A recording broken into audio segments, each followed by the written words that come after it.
जय हिंद दोस्तों। आज का वीडियो आपके लिए बहुत इंपॉर्टेंट वीडियो है। आज हम लोग जो सीखने वाले हैं वह अपनी ज़िंदगी में, पढ़ाई की लाइफ में, अगर आप साइंस वर्ग से हैं तो ये एक चीज़ एक बार सीखना बहुत ज़रूरी है। क्योंकि हम लोग जो पढ़ रहे हैं वो रसायन विज्ञान पढ़ रहे हैं। रसायन विज्ञान में जो समीकरण होता है उसको किस तरह से संतुलित किया जाता है, ये एक प्रकार का ग्रामर है। ठीक है, तो हम लोग आज पढ़ रहे हैं एक ग्रामर टाइप का, जिसको कहते हैं रासायनिक समीकरण को संतुलित करना। अच्छा, संतुलित किसे कहते हैं?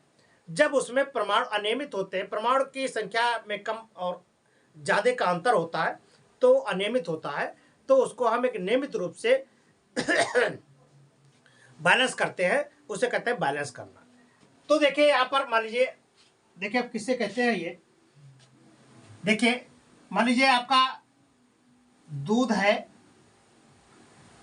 प्लस चीनी है चावल, सीधी सी बात लेते हैं।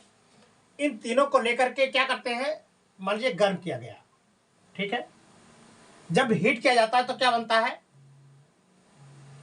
खीर बनती है, ठीक है। ये जानना बहुत जरूरी है। तो यहाँ पर दूध, चीनी और चावल को लेकर के क्या बनाया गया? एक खीर बनाया गया है। खीर होता है, तो खीर को कहते हैं यहाँ पर उत्पाद। क्या कहते हैं? उत्पाद। ये प्रोडक्ट है भाई, इसको कहते हैं प्रोडक्ट, उत्पाद है। और उत्पाद को बनाने में जो चीज प्रयोग किया गया है उसे कहते हैं अभिकारक। क्या कहते हैं इसको? अभिकारक कहते हैं।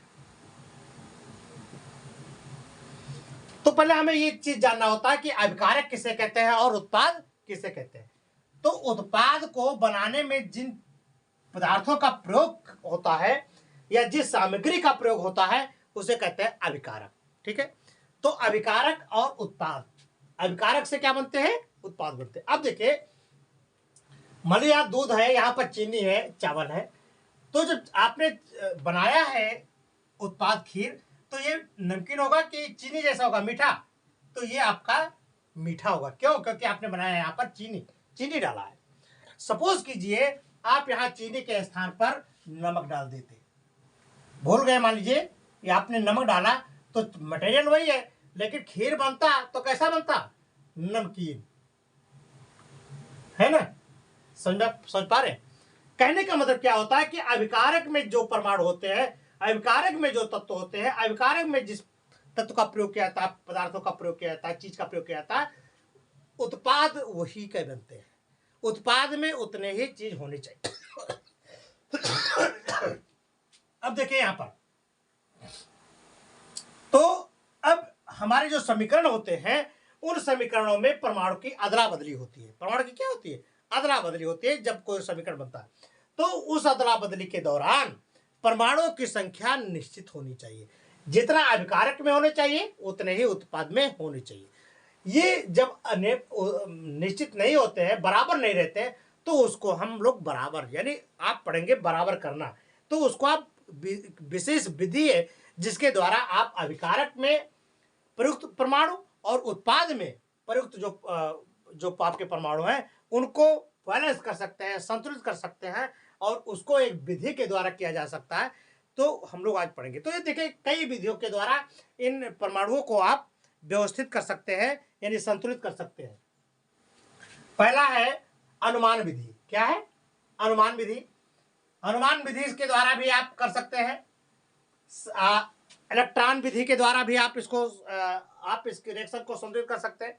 देखिए हम लोग यहाँ रिएक्शन लिखते हैं, एक रिएक्शन देखिए उसको कैसे संतुलित किया जा सकता है। लिखा है HNO3, यह है नाइट्रिक एसिड, और नाइट्रिक एसिड से अभिक्रिया कराया गया किसको? CaOH का होल्ड्राइस, यह है कैल्शियम हाइड्रोक्साइड।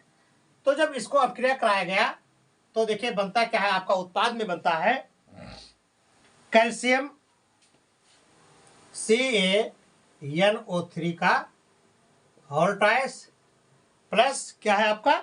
H2O। ये आपका एक समीकरण है, ठीक है।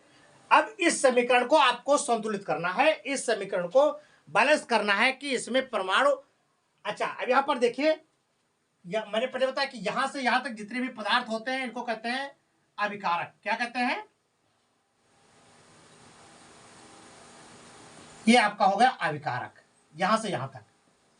ठीक है, ये आपका अभिक्रिया करता है और यहां से अभिक्रिया के फलस्वरूप जो पदार्थ होते हैं इसे कहते हैं उत्पाद। क्लियर? ये तो आपको समझना जरूरी है कि अभिकारक किसे कहते हैं और उत्पाद इतना कहते हैं। यहां पर आप कोई क्रिया करते हैं, ठीक है, रिएक्ट करते हैं। अब देखिए क्या होता है कि अब हमें देखिए देखना होगा कि परमाणु जो अभिकारक में कितने हैं और उत्पाद में कितने हैं। अभिकारक में कितने परमाणु हैं और उत्पाद में कितने परमाणु हैं, तभी तो हमें अंतर पता लगेगा। तो अंतर जानने के लिए यहां आप लिखें, इसको लिखे NHS और इसे लिखे RHS। NHS मतलब लेफ्ट हैंड साइड या अभिकारक के परमाणु, या आप लिखे RHS या उत्पाद के परमाणु। क्लियर? तो देखिए यहां पर कौन कौन से तत्व है, हाइड्रोजन है और कौन कौन से तत्व है। आप जो तत्व भाग लिए उसको आपको लिखना होगा। देखिए बहुत विस्तार से बताया जा रहा है ताकि आपको कोई दिक्कत ना हो। यहां लिखे तत्व और यहां लिख लीजिए संख्या, यहां पर भी लिख लीजिए तत्व और इधर के संख्या। तो तत्व में कौन कौन से हैं? हाइड्रोजन हो गया, फिर देखिए NO3 नाइट्रेट है आपका, फिर आपने क्या लिया? कैल्शियम और एक आपने लिया ऑक्सीजन। इतना आपका पदार्थ है।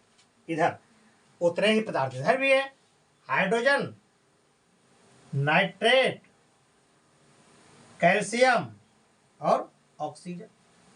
ये पदार्थ हो गए आपके।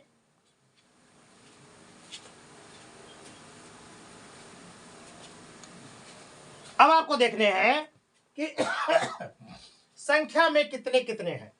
तो यहां पर हाइड्रोजन देखिए, हाइड्रोजन एक यहां है और दो यहां है ना भाई। OH का होल ट्वाइस है ना, तो दो यहां है और एक यहां। तो हाइड्रोजन की संख्या कितनी हो गई? 3। NO3 देखिए एक यहां है और तो कोई है नहीं, तो NO3 की संख्या कितनी है? 1। कैल्शियम की संख्या देखिए कितनी है? 1। और ऑक्सीजन की संख्या है 2। कितनी है? 2। यहां पर इतने इतने परमाणु आपको मिल गए कि अभिकारक में इतने परमाणु है। इधर देखिए हाइड्रोजन में देखिए यहां पर हाइड्रोजन कितना है? 2। तो हाइड्रोजन आपका 2 है। नाइट्रेट के कितने परमाणु है आपके? 2। देखो NO3 का होल ट्वाइस है, यहां NO3 एक ही है। अब Ca एक है और ऑक्सीजन कितने हैं? 1। ठीक है, ये चीज हो गया। अब देखिए आप में जो अंतर ज्यादा होता है उसको आप लेकर के पहले को तैयार करें, मैंने चालू करें। एक चीज और ध्यान पर रखिए, ध्यान में रखिए कि जो भी आपके परमाणु हैं सबको आप एक थोड़ा इनको बक्से में बंद कर दो। ठीक है, ये बड़े नक्शेधारी हैं तो इनके नक्शे को बक्से में बंद कर दो। ऐसे बड़ा ऐसे घेरा मार दो। ये हो गया ना? क्यों आप इसको ऐसा किया जा रहा है? क्योंकि जो भी संख्या को संतुलित किया जाएगा वह उसके आगे ही लिखा जाएगा। तो आगे जब लिखा जाएगा जितनी संख्या, उसके पीछे के जितने भी परमाणु उतने गुना हो जाएंगे। ध्यान में रखना इस चीज को। तो देखिए यहां पर नाइट्रेट यहां पर 1 है, यानी बाएं में कम है, और यहां पर 2 है।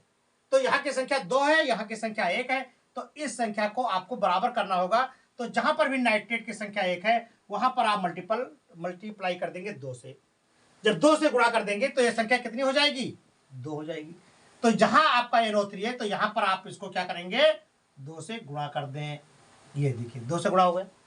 अब जब 2 से गुणा होगा तो देखिए यहां पर आपने 2, इसीलिए बॉक्स बना गया कि यहां पर जब गुणा किया तो इधर के जितने भी परमाणु हैं सब उतने गुणा हो गए। अब हाइड्रोजन कितना हो जाएगा? 2 हो जाएगा। तो 2 यहां है और 2 यहां है, तो हाइड्रोजन कितना हो जाएगा? हाइड्रोजन हो गया 4। कितना हो गया? 4। देखो ना, 2 यहां और 2 यहां, हाइड्रोजन की संख्या कितनी बढ़ गई? 4 हो गई। अब देखिए नाइट्रेट की संख्या तो आपकी 2 हो ही गई, और कैल्शियम की संख्या में कोई तब्दीली आपने की नहीं तो 1 है, और ऑक्सीजन में कोई तब्दीली नहीं हुई तो ये संख्या है। अब देखिए हाइड्रोजन की संख्या यहाँ कितनी हो गई? 4। नाइट्रेट की संख्या कितनी हो गई? 2। कैल्शियम की 1 और ऑक्सीजन की 2 हो गई। अब देखिए इधर तो ये और ये दो बराबर हो गए, बराबर होगा नहीं। अब बचा क्या? हाइड्रोजन की संख्या यहाँ कितनी है? 4 है, और यहाँ हाइड्रोजन की संख्या कितनी है? 2 है। ऑक्सीजन की संख्या यहाँ कितनी है, 2 है, और यहाँ ऑक्सीजन की संख्या 1 है। तो जहां पर हाइड्रोजन की संख्या 2 है, तो इस 4 के बराबर लाने के लिए इसको क्या करना होगा, 2 से मल्टीप्लाई करना होगा। तो जहां पर दाईं तरफ जहां हाइड्रोजन जुड़ा है वहां क्या करेंगे, 2 से गुणा कर देंगे। तो देखिए 2 से गुणा हो गया ना। जब 2 से ये गुणा हो गया तो ऑक्सीजन भी 2 से गुणा हो गया, तो यहाँ भी ऑक्सीजन भी 2 से गुणा हो गया, तो ये हो गया 2 2 1 का 2 हो गया। क्लियर। अब क्या बना आपका, ऑक्सीजन भी 2 और 2 दूनी 4, आपका हाइड्रोजन कितना हो गया, 4। आप देखो संख्या बढ़ रहा हूं, हाइड्रोजन की संख्या 4 यहां है, तो हाइड्रोजन की संख्या 4 यहां है। नाइट्रेट की संख्या कितनी है, 2 यहां है, तो नाइट्रोजन की संख्या 2 यहां है। कैल्शियम 1 है, तो कैल्शियम यहां एक ही बराबर है। ऑक्सीजन की संख्या 2 यहां है, तो ऑक्सीजन की संख्या 2 यहां है। देखिए बन गया ना। अब ये आपका क्या बना, जो नया समीकरण बना वो आपका ये बना। देखो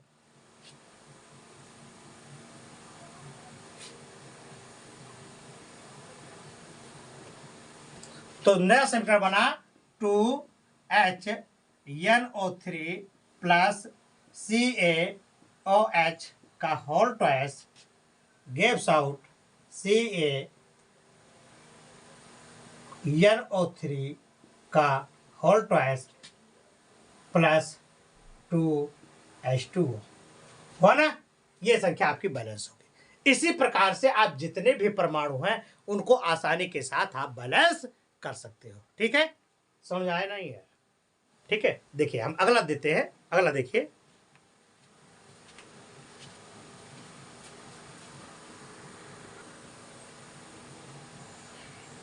देखिए अगला है आपका NaOH, H3SO4, Na2SO4 और H2O। इनमें आपको संख्या संतुलित करना है। तो देखिए वही चीज आप देख लीजिए, तत्वों की संख्या, इधर के तत्व कितने हैं, इधर के तत्व कितने हैं, इधर आपके तत्व कितने हैं, और इधर की संख्या कितनी है, इधर भी तत्व कितने हैं, और संख्या में मतलब संख्या कितनी है, लिख लिया ना। तो इसमें देखिए सोडियम है, और कौन जुड़ा है, ऑक्सीजन है, हाइड्रोजन है और सल्फेट है। इतने तत्व आपके जुड़े हैं।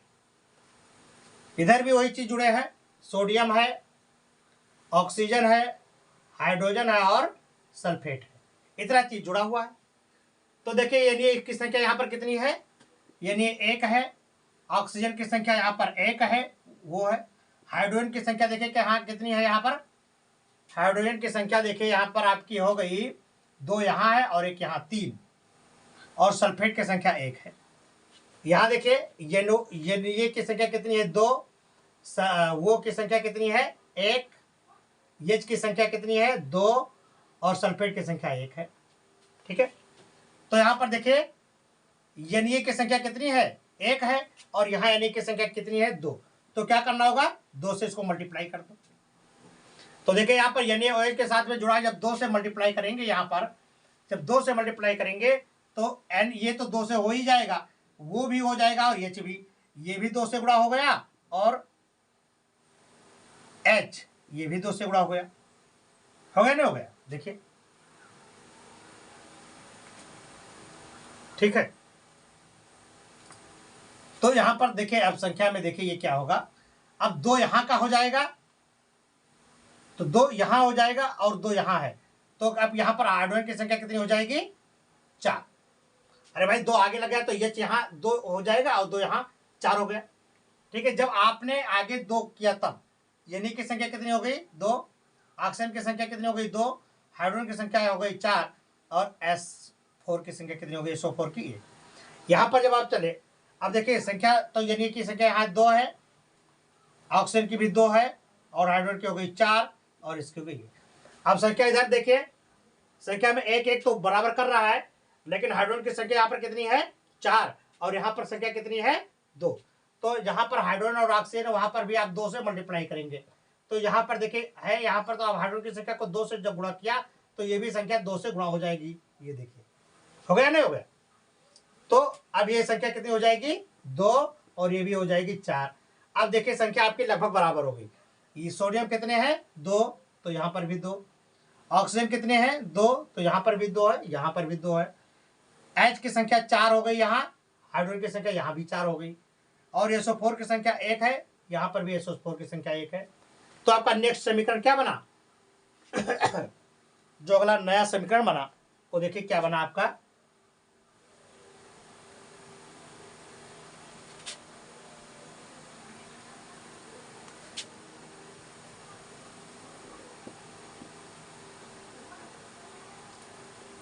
ये संख्या बनी आपकी 2NaOH plus H2SO4 gives out Na2SO4 plus 2H2। ठीक है, इस तरह से आप रासायनिक समीकरण को आसानी से चुटकियों में हल कर सकते हैं। ठीक है, फिर अगर ये वीडियो आपको अच्छा लगा तो आप पढ़े लिखे देखें। ठीक है, हम फिर मिलते हैं आपको अगले वीडियो में, तब तक के लिए नमस्कार।